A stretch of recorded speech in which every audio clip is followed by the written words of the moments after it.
নমস্কার বন্ধুরা, আবাস যোজনার প্রথম কিস্তির টাকা ডিসেম্বর মাসে আশ্বাস দিলেন অভিষেক বন্দ্যোপাধ্যায়। দেখুন, একটি সংবাদপত্রে প্রকাশিত হয়েছে। এটা আমার কোনো বানানো খবর নয়। আপনারা নেগেটিভ কমেন্ট করার আগে অবশ্যই ভিডিওটি দেখে নেবেন, তাহলে সবকিছু জানতে পারবেন।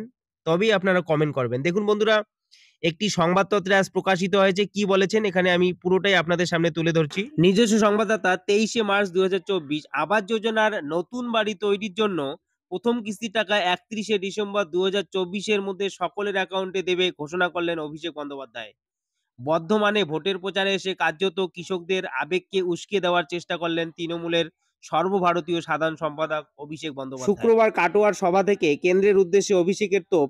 বর্ধমান কৃষিপ্রধান জেলা, এই জেলার জন্য আমাদের মুখে অন্ন জোটে, সেখানে কিষাণ বীমার টাকা বন্ধ।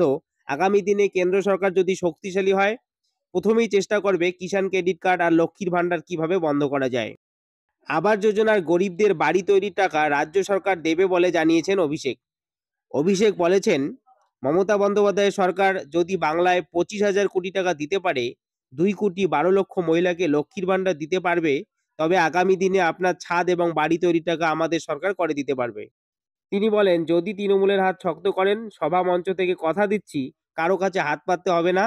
6 মাসের মধ্যে আপনাদের বাড়ি তৈরির ব্যবস্থা করবে মমতা বন্দ্যোপাধ্যায়ের সরকার। আবাস যোজনার প্রথম কিস্তির টাকা 31শে ডিসেম্বরের মধ্যে আপনাদের ব্যাংক অ্যাকাউন্টে চলে যাবে, এটা দিদির গ্যারান্টি।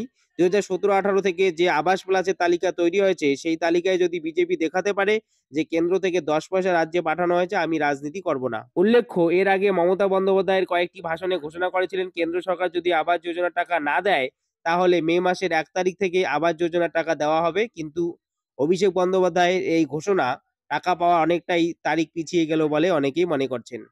দেখুন বন্ধুরা, মুখ্যমন্ত্রী কিন্তু আগেই ঘোষণা করেছিলেন যে এপ্রিল মাস থেকেই, 1 মে মাস থেকে কিন্তু আবাস যোজনার টাকা সবাইকে দেবে যদি কেন্দ্র সরকার না দেয়। অভিষেক বন্দ্যোপাধ্যায় টাকা দেওয়ার ডেট ডিসেম্বরের 31 তারিখ পর্যন্ত বলায় এখানে কিন্তু অনেকটাই পিছিয়ে গেল। বন্ধুরা, ভিডিওটি ভালো লাগলে চ্যানেলটিকে সাবস্ক্রাইব করবেন, লাইক ও শেয়ার করবেন এবং বেল আইকনটিকে টিপে অল করে রাখবেন, যাতে করে ভিডিও ছাড়ার সঙ্গে সঙ্গে আপনারা ভিডিও দেখতে পারেন। ধন্যবাদ।